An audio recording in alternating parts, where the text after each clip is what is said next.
हम सबका जीवन भागदौड़, जिम्मेदारियों और इच्छाओं से भरा हुआ है।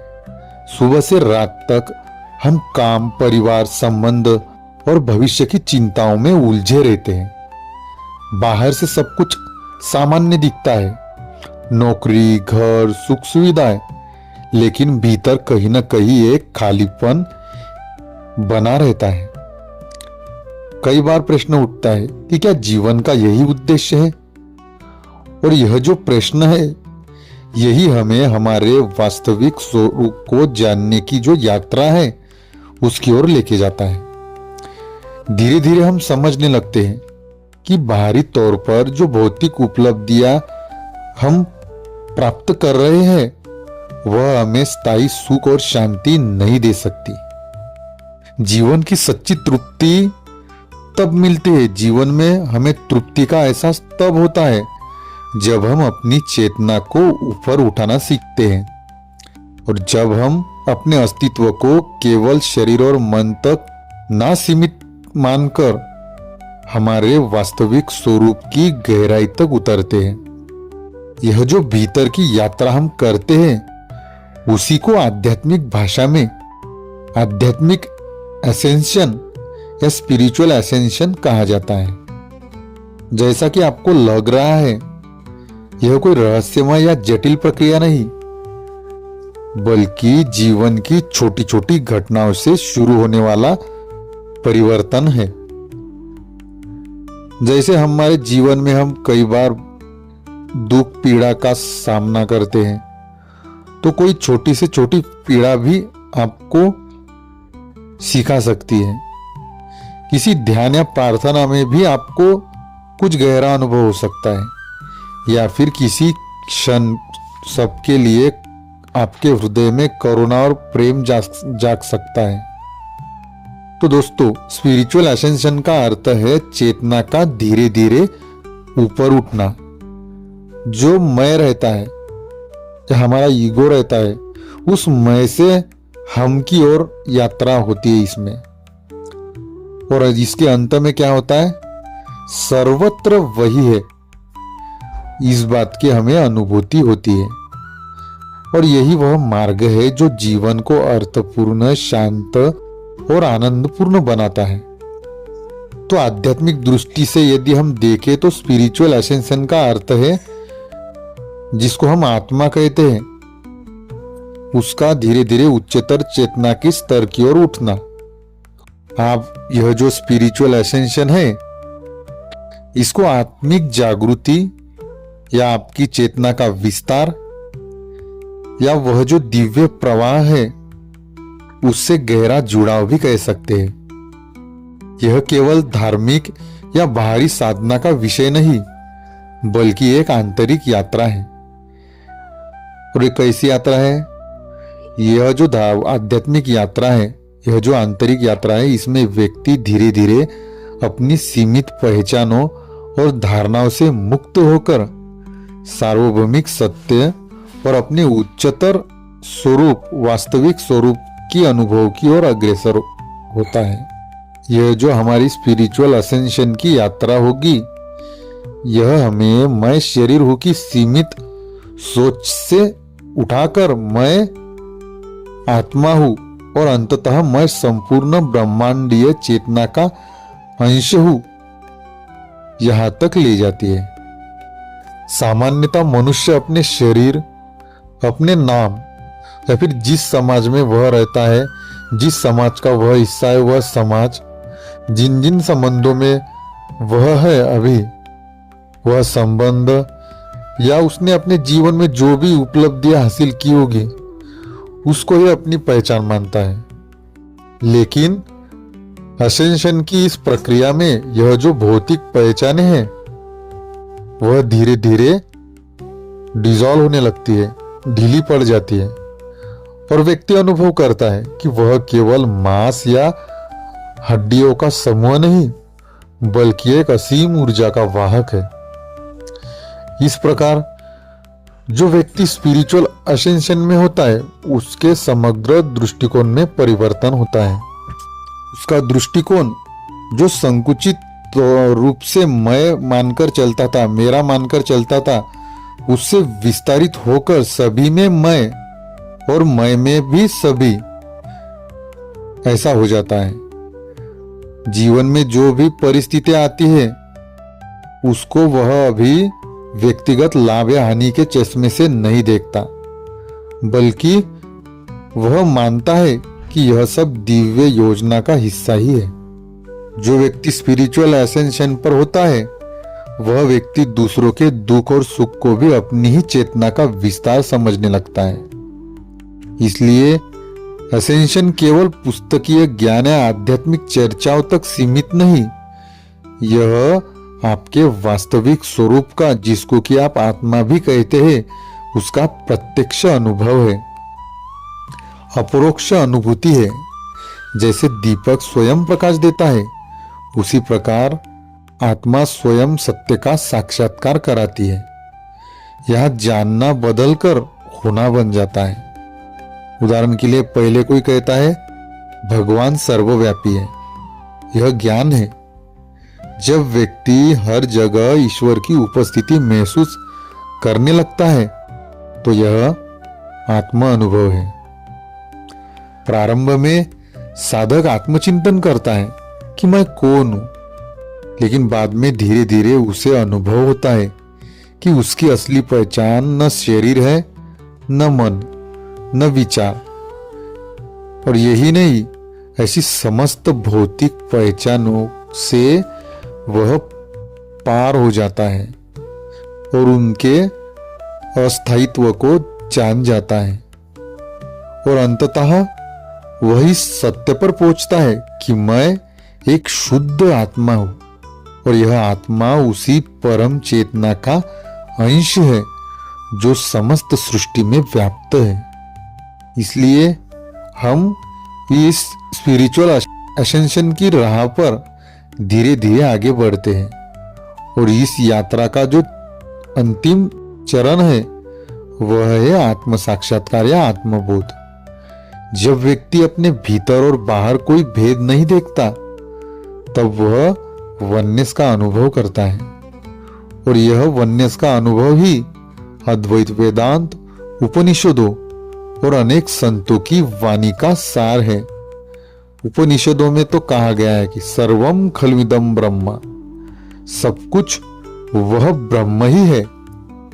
इस प्रकार से आध्यात्मिक असेंशन का मूल भाव है सीमित भौतिक पहचानों से बाहर निकलना और हमारा जो व्यक्तिगत दृष्टिकोण है उसका सार्वभौमिक दृष्टिकोण में परिवर्तन होना, ज्ञान को आत्म अनुभव में रूपांतरित करना और अंततः आत्मा को उसके दिव्य स्रोत से मिलाना। यह जो यात्रा है, यह यात्रा हमें बोध कराती है कि मैं केवल यह शरीर नहीं, मैं शुद्ध चेतना हूं और संपूर्ण का अभिन्न अंश हूं। तो अभी प्रश्न यह उठता है कि यह स्पिरिचुअल असेंशन कैसे होगा? क्या यह स्वाभाविक रूप से या अचेतन रूप से होगा, या इसके लिए मुझे कोई सचेतन निर्णय लेना होगा? तो आपको बता दें कि स्पिरिचुअल असेंशन दोनों ही तरह से हो सकता है। यह सचेतन तौर पे भी हो सकता है या अचेतन रूप से भी हो सकता है, यानी यह एक चेतन चुनाव या कॉन्शियस चॉइस भी हो सकती है और कभी कभी यह अपने आप घटित हो सकता है। तो आइए यह जो दोनों दृष्टिकोण है उसको विस्तार से समझते हैं। तो सबसे पहले हम देखते हैं कि चेतन चुनाव के रूप में स्पिरिचुअल असेंशन कैसे होगा।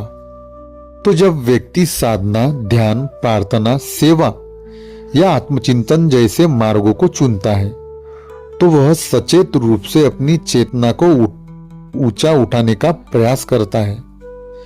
यह प्रक्रिया धीरे धीरे व्यक्ति को गहरे स्तर की जागरूकता और आत्मिक शांति तक ले जाती है। इसे ऐसे समझे जैसे कोई बीज को सींचे, देखभाल करे और प्रकाश दे तो वह पेड़ बनना तय है।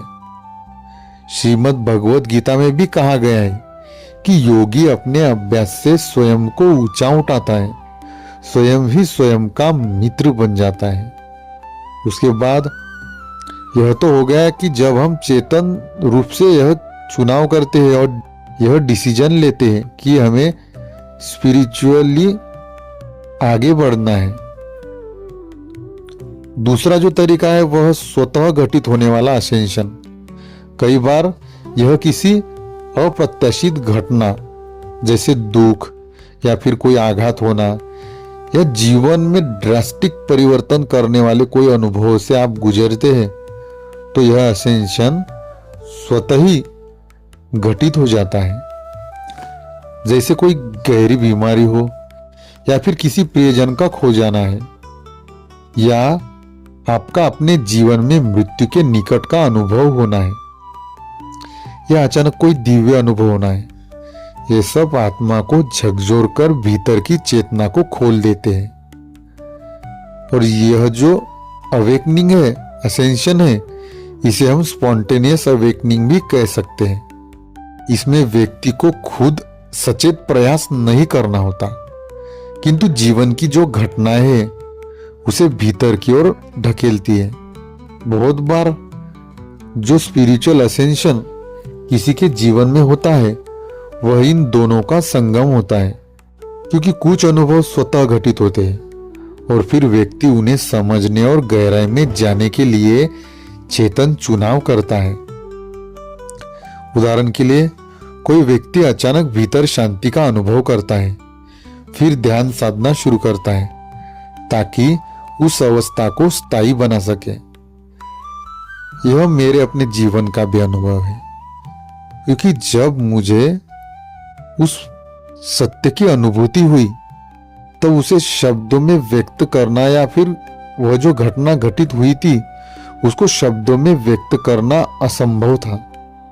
तो इसलिए मैंने उस पर्टिकुलर घटना को डिकोड करने के लिए बहुत से आध्यात्मिक ग्रंथों को पढ़ा या फिर आध्यात्मिक गुरुओं को सुना, ताकि वह जो घटना घटित हुई थी उसको समझ सकूं या उसका सही बोध प्राप्त कर सकूं। तो आपका जो वास्तविक स्वरूप है उसका स्वभाव ही है ऊपर उठना। जैसे जल समुद्र से बाष्पीभूत होके बादल बनता है और बादल से जो जल धरती पर बारिश की बूंदों के रूप में गिरता है वही नदी नालों के मार्फत फिर से समुद्र की ओर बहने लगता है और अंत में समुद्र में मिल जाता है। लेकिन व्यक्ति का अहंकार, आसक्ति और भय, यह जो स्पिरिचुअल असेंशन की प्रक्रिया है उसको धीमा कर देते हैं। जब हम सचेत चुनाव करके आत्मिक साधना करते हैं तो हम इस प्रक्रिया को सहज और तेज बना देते हैं। इसलिए यह जो स्पिरिचुअल असेंशन है वह अपने आप भी हो सकता है, लेकिन यदि आप चेतन रूप से चुनाव करें तो यह यात्रा अधिक गहरी, संतुलित और समझदारी पूर्ण बन जाती है। तो आप कहोगे कि कैसे जाने कि हमारे भीतर या किसी व्यक्ति के भीतर जो स्पिरिचुअल असेंशन हो रहा है वह अपने आप हो रहा है या वह सचेतन चुनाव का परिणाम है। तो इसके लिए कुछ संकेत है। आइए हम ऐसे ही कुछ संकेतकों को देखते हैं। तो सबसे पहले देखते हैं कि यदि जो असेंशन है अगर वह अपने आप हो रहा है तो क्या लक्षण दिखते हैं। तो सबसे पहले तो बिना किसी साधना या प्रयास के भी जीवन में परिवर्तन होने लगता है। अचानक आपके भीतर से यह प्रश्न उठने लगता है कि मैं कौन हूं, जीवन का असली उद्देश्य क्या है। या फिर आपको असामान्य अनुभव हो सकते हैं, जैसे ऊर्जा के झटके लगना, दिव्य सपने आना या फिर कोई अन्य रहस्यमय अनुभूतियां होना। या फिर जीवन में कुछ घटना ऐसी हो सकती है जो आपको गहरा दुख दे, जैसे बीमारी, किसी का खोना, जो व्यक्ति को भीतर की ओर धकेलते हैं या फिर अचानक आप में एकाकीपन का भाव आने लगता है और आप समाज से टूटा हुआ महसूस करते हो। आप में अकेले रहने की प्रवृत्ति बढ़ती है। और यदि असेंशन सचेत चुनाव से हो रहा है, कॉन्शियस डिसीजन से हो रहा है, जैसे ध्यान, योग, जप, प्रार्थना या किसी आध्यात्मिक अनुशासन के पालन द्वारा, तो खान पान, दिनचर्या और संबंधों में परिवर्तन आने लगता है। आध्यात्मिक ग्रंथ हम पढ़ने लगते हैं, सत्संग में जाने लगते हैं या किसी गुरु या मार्गदर्शन से जुड़ने लगते हैं। हमें दूसरों के कल्याण के लिए काम करना और अहंकार को घटाना अच्छा लगने लगता है। निस्वार्थ सेवा की ओर हम बढ़ते हैं। साथ ही नियमित आत्मनिरीक्षण, जैसे मेरे विचार और मेरे कर्म कितने शुद्ध है, कितने सत्य है, जैसे प्रश्नों से हम आत्मनिरीक्षण की ओर बढ़ते हैं। ज्यादातर लोगों में यह दोनों का मिश्रण होता है। पहले कोई अचानक अनुभव आता है या जीवन में कोई घटना घटित होती है, फिर व्यक्ति कॉन्शियस होकर साधना और अभ्यास शुरू करता है उस घटना को डिकोड करने के लिए। आइए अब इसे गहर उदाहरण से समझते हैं, और वह है अर्ध पका फल और पका फल। और इसी उदाहरण के जरिए हम समझेंगे कि नेचुरली जो स्पिरिचुअल असेंशन होता है या फिर कॉन्शियस चॉइस से जो स्पिरिचुअल असेंशन होता है वह क्या है। तो आइए इसे स्टेप बाय स्टेप समझते हैं। स्वाभाविक आध्यात्मिक असेंशन या नेचुरल स्पिरिचुअल असेंशन, यह उसी तरह है कि पेड़ पर जैसे कोई फल लगा हो और फल पेड़ पर ही पका और फिर बीज सहित नीचे गिर गया। इस प्रकार जो फल था, जो पेड़ से जुड़ा हुआ था, वह जो आपकी आत्मा है उसके प्राकृतिक प्रवाह को दर्शाता है। जैसे फल अपने वृक्ष से जुड़ा हुआ है, वैसे ही आत्मा जीवन और सृष्टि के प्राकृतिक प्रवाह से जुड़ी रहती है। बिना किसी बाहरी हस्तक्षेप के फल समय आने पर पकता है। उसी तरह हमारे भीतर भी वह संभावना बनी रहती है, निहित रहती है कि हम हमारे सत्य स्वरूप को उपलब्ध हो सके, हम हमारे वास्तविक स्वरूप को उपलब्ध हो सके। आत्मा भी समय और अनुभव के साथ धीरे धीरे परिपक्व होती है, और यह जो धीरे धीरे परिपक्व होना है उसी को हम चेतना का विस्तार कह सकते हैं। जैसे फल के भीतर धीरे धीरे मिठास आती है, रंग बदलता है, उसी तरह व्यक्ति धीरे धीरे अनुभवों और जो जीवन में जो घटनाएं हो रही है, जैसी परिस्थितियां आ रही है, उनसे जो सीखता है वह सीख और आत्मचिंतन से परिपक्व होता है। यह स्वाभाविक असेंशन कोई जबरदस्ती नहीं होता या फिर बाह्य तरीकों से नहीं होता। उसके बाद जब फल वृक्ष पर ही पक जाता है तो वह नीचे गिरता है। यह जो नीचे गिरना है यह आत्मा के पूर्ण विकसित अवस्था को दर्शाता है। जब फल पूरी तरह पक जाता है तो वह वृक्ष से अलग होकर स्वयं गिरता है। उसमें बीज होता है, अनंत संभावनाओं और सृजन की शक्ति का। अगर कच्चा फल ही वृक्ष से अलग हो जाए तो क्या कच्चे फल में वह बीज रहेगा जो कि और सृजन कर पाएगा? नहीं। जो पका हुआ फल है जो वृक्ष से गिरता है उसमें बीज होता है अनंत संभावनाओं और सृजन का। इसी प्रकार जब आत्मा पूर्ण परिपक्व हो जाती है तो वह मोक्ष, आत्म साक्षात्कार या उच्चतर चेतना तक पहुंचती है। तो यह जो बीज है पके हुए फल में, वह बीज प्रतीक है आत्मा की शाश्वत या अनंत संभावनाओं का। पके फल का बीज नई सृष्टि की संभावना लिए होता है। जब आत्मा पूर्ण परिपक्व होती है तो उसमें से नई रचनात्मकता, करुणा, प्रेम और दिव्यता प्रकट होती है। यह तो हुआ जब स्पिरिचुअल असेंशन नेचुरली और स्वाभाविक तरीके से हो। हम सचेतन आध्यात्मिक असेंशन या कॉन्शियस स्पिरिचुअल असेंशन को अभी समझते हैं। तो फल को पेड़ से पहले काटकर बाहर पकाने जैसा है यह। तो फल को काट देना यानी प्राकृतिक प्रवाह से हट जाना। जब फल को पेड़ से काट दिया जाता है तो वह अब वृक्ष के स्वाभाविक रस से नहीं पनपता। उसी प्रकार जब हम प्राकृतिक आत्मविकास को छोड़कर बाहरी साधनों से असेंशन या आध्यात्मिक प्रगति को चुनते हैं तो हम चेतन निर्णय के मार्ग पर चलते हैं। बाहरी उपाय क्या है? जैसे अदब के फल को कृत्रिम तरीकों से पकाया जाता है, धूप, कोयला, रसायन आदि से, वैसे ही व्यक्ति ध्यान, योग, मंत्र जप, गुरु दीक्षा, तपस्या आदि से अपनी चेतना को तेजी से परिपक्व करने का प्रयास करता है।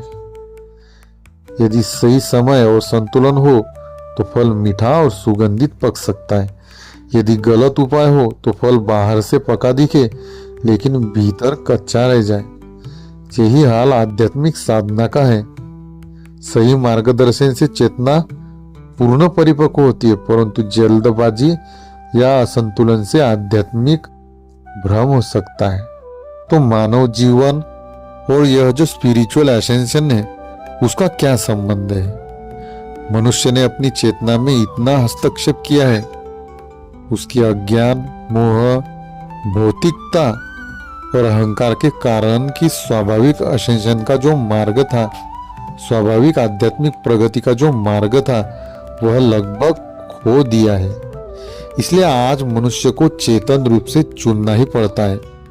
उसके लिए चुनाव करना अनिवार्य हो गया है। यदि आप सोचते हैं मैं कुछ नहीं चुनूंगा, तो यह कुछ नहीं चुनना भी एक चुनाव है और इसके भी परिणाम आएंगे। और यह जो निष्क्रियता है यह सड़न जैसा है, सड़ने जैसा है। जैसे अधप का फल यदि पेड़ से अलग होकर पड़ा रहे और कोई उपाय न हो तो वह सड़कर पंच महाभूतों में विलीन हो जाता है। उसी तरह यदि मानव आत्मा सचेत चुनाव ना करे तो उसका जीवन अधूरा रहकर समाप्त हो जाता है और पुनः जन्म लेकर वही यात्रा फिर से करनी पड़ती है। इस प्रकार अगर आप चुनाव ना करें तो यह हल्के सड़ने जैसा है। इसी का अर्थ है कि आत्मा की संभावनाएं प्रकट नहीं हो पा रही। यह आध्यात्मिक पतन का, जो कि स्पिरिचुअल असेंशन के पूरी तरह विपरीत है, उसके जैसा है। और इस आध्यात्मिक पतन में विकास की बजाय विघटन होता है। तो इसीलिए स्वाभाविक असेंशन जैसे फल अपने समय पर पककर बीज सहित गिरता है और सृजन की अनंत संभावनाओं को लेकर रहता है, यह बिना हस्तक्षेप का आध्यात्मिक विकास है, आत्मा का विकास है। और सचेतन असेंशन जैसे फल को काटकर बाहर पकाया जाता है, वैसे ही साधन, साधना और मार्गदर्शन से आत्मा को परिपक्व बनाना होता है। मनुष्य ने प्राकृतिक जो प्रवाह है उससे दूरी बना ली है। इसलिए अब केवल एक विकल्प है, चेतन चुनाव। यदि चुनाव नहीं किया तो जीवन का फल सड़ जाएगा और आत्मा पुनः जन्म लेकर वही यात्रा करेगी। इस प्रकार यदि हम चेतन चुनाव करें आध्यात्मिक प्रोग्रेस के लिए तो यह असेंशन होगा। और अगर हम चेतनहीनता में आगे बढ़ते रहे तो हम पतन की ओर आगे बढ़ेंगे। दोस्तों, आज के लिए इतना ही। अगर आपको हमारा यह वीडियो अच्छा लगा होगा तो वीडियो के नीचे कमेंट सेक्शन में जरूर लिखें। साथ ही हमारे चैनल को सब्सक्राइब करें और बेल आइकॉन जरूर दबाएं ताकि आने वाली वीडियोस की नोटिफिकेशन आपको सबसे पहले प्राप्त हो। तब तक बने रहे हमारे साथ आपके अपने YouTube चैनल बोध से संबोधि में। अगले भाग में हम यह जो स्पिरिचुअल असेंशन है उसके 4 मुख्य चरणों को देखेंगे, जो कि है जागृति यानी अवेकनिंग, शुद्धिकरण यानी प्यूरिफिकेशन, विस्तार यानी एक्सपांशन, एकत्व यानी यूनियन या वननेस। धन्यवाद। ओम शांति शांति शांति।